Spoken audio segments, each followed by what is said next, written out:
Adelaide test match की दोनों पारियों में पृथ्वी शॉ बुरी तरह नाकाम रहे। पहली पारी में दूसरी ही गेंद पर मिचेल स्टार्क के एक इन स्विंगर पर वो बोल्ड हो गए। दूसरी पारी में भी लगभग वैसा ही। चौथी गेंद पैट कमिंस के इन स्विंगर और इस बार भी गेंद बैट और पैट के बीच में से निकलती हुई स्टंप्स को ले गई। तो क्या है वो टेक्निकल डेफिशिएंसीज जो पृथ्वी शॉ को इन कंडीशंस में खेलने में मुश्किल पैदा करती हैं? आइए जानते हैं। सबसे पहला रीजन पृथ्वी शॉ की बैकलिफ्ट। जब एक बैट्समैन अपने स्टांस पे खड़ा होता है तो वो जितनी हाइट पे अपना बैट रखता है उसको कहते हैं बैकलिफ्ट। जनरली टफ कंडीशंस में और खासकर जब बॉलर्स बहुत तेज बॉलिंग कर रहे हो और आपको डिफेंड करना हो तो बैट्समैन अपनी बैकलिफ्ट नीचे रखते हैं। जैसे कि आप इस एग्जांपल में देख पाएंगे चेतेश्वर पुजारा को। नीचे बैकलिफ्ट की वजह से पुजारा गेंद तक जल्दी पहुंच पाते हैं क्योंकि उनके बैट को डिस्टेंस कम ट्रैवल करना होता है और इसीलिए वो फास्ट बॉलिंग को डिफेंड करने में सक्सेसफुल होते हैं। इनफैक्ट आज पृथ्वी शॉ के आउट होने के बाद जसप्रीत बुमराह जो कि एक रेगुलर बैट्समैन नहीं है, पर उन्हें भी रियलाइज हो गया था कि फास्ट बॉलर जब बॉल को स्विंग कर रहे हैं तो बैट को नीचे रखना होता है। जब बैट नीचे होता है तो आपके पास ज्यादा टाइम होता है डिसीजन करने का कि आप बॉल को खेलना चाहते हैं, छोड़ना चाहते हैं, रोकना चाहते हैं या ड्राइव करना चाहते हैं। दूसरा बेहद इंपॉर्टेंट फैक्टर, अगर आपका बैट ऊपर से नीचे आ रहा है और आप शॉट खेलने जा ही रहे हैं तो आपके पैर कितने प्लांटेड हैं। एक एग्जाम्पल देखते हैं। देखिए, जब आज पृथ्वी शॉ बोल्ड हुए तो जब बॉल उनके पैरों को पार कर चुकी थी तब भी उनके पैर हवा में थे, यानी कि वो प्लांटेड नहीं थे, यानी कि वो शॉट खेलने की पोजीशन में नहीं पहुंचे थे।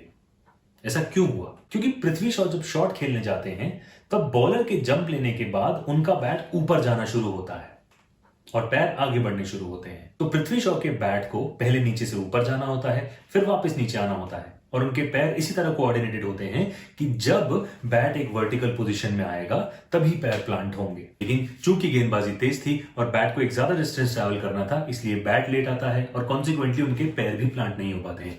अगर हाई बैकलिफ्ट से खेलना है तो बेस्ट एग्जांपल वर्ल्ड क्रिकेट में है विराट कोहली। देखिए, इसी पिच पर इसी फास्ट बॉलिंग अटैक के अगेंस्ट विराट कोहली ने कैसे अपने हाई बैकलिफ्ट को एडजस्ट किया कि बॉल खेलते समय उनके पैर प्लांट हो चुके थे। ये एक छोटा सा टेक्निकल एडजस्टमेंट है जो विराट कोहली ने किया था अपने 2 खराब इंग्लैंड दौरों के बाद, 2011 और 2015।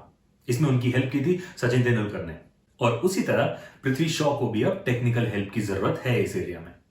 तीसरी और बेहद इंपॉर्टेंट चीज, बैट और पैड के बीच में गैप। पृथ्वी शॉ जब फॉरवर्ड डिफेंस करते हैं तो वो बल्ले को गेंद की तरफ लेके जाते हैं, जबकि हमेशा एक अच्छे डिफेंसिव प्लेयर की निशानी होती है कि वो गेंद को बल्ले तक आने देता है। जब आप गेंद को बैट तक आने देते हैं तो आप अपने बैट को अपने हेड के नीचे और अपने पैड के जस्ट बगल में रखते हैं, पर जब आप गेंद की तरफ जाते हैं तो आपका बैट ऑटोमेटिकली आपके पैड से दूर हो जाता है।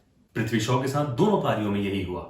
दोनों बारियों में गेंद उनकी बैट और पैड के बीच के गैप से निकल गई और दोनों बार उनका बैट उनके पैड से आगे निकल चुका था, यानी कि वो गेंद की तरफ जा रहे थे, ना कि गेंद को अपनी तरफ आने दे रहे थे।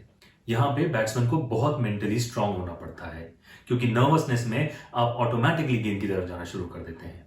रिकी पॉन्टिंग ने भी ये टेक्निकल डेफिशिएंसीज पहली और दूसरी दोनों इनिंग्स में पॉइंट आउट की थी। हालांकि ताज्जुब इस बात का है कि अगर वो ये डेफिशिएंसी जानते थे तो दिल्ली कैपिटल्स के कोच होते हुए उन्होंने पृथ्वी शॉ की डेफिशिएंसी दूर क्यों नहीं की।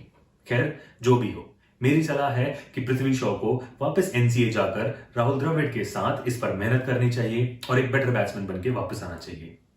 इस वक्त आसान होगा पृथ्वी शॉ के ऊपर उंगलियां उठाना, पर हमें जानना होगा कि वो भारतीय क्रिकेट के भविष्य के सितारों में से एक है और इसलिए इंस्टेड ऑफ उनके ऊपर फिंगर पॉइंट करना, हमें चाहिए कि उनका सपोर्ट करें और उन्हें मोटिवेट करें अपनी टेक्निकल डेफिशिएंसीज को ओवरकम करने में। चलिए, ये थी हमारी राय। हम जानना चाहेंगे कि आपको क्या लगता है पृथ्वी शॉ के इस दौरे पर हो रहे फेलियर्स का कारण क्या है। हमें बताइए कमेंट्स में। मिलते हैं एक और वीडियो के साथ जल्दी। सी यू।